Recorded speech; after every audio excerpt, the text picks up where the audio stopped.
শ্ৰীমতী জ্যোতিষ্মা বৰা।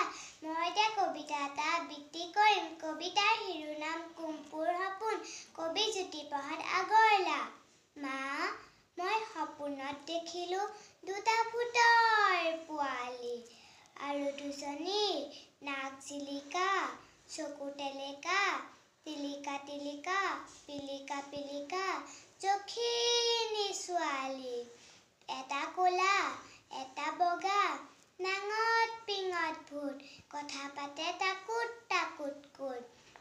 এটাই ক'লে পুত পুত পুত, ইটোৱে মা নাক জোকাৰি ক'লে ধুত ধুত।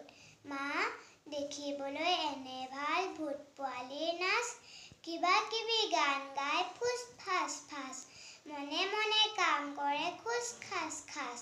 এংকুৰ বেংকুৰ কৰি যায় লৰি লৰি, যখিনীহঁতক নচুৱাই চুলিত ধৰি ধৰি। যখিনীহঁতে নেপেলালে একেলগে ভৰি, চৰ খোৱা যখিনীয়ে নাচে কঁকাল ভাঙি। কুটুক কুটুক হুটুক কৰি ভূত পোৱালি জাপ মাৰি, ভেঙুৰা ভেঙুৰিকৈ নাচে ঠেংটো দাঙি দাঙি। নমস্কাৰ।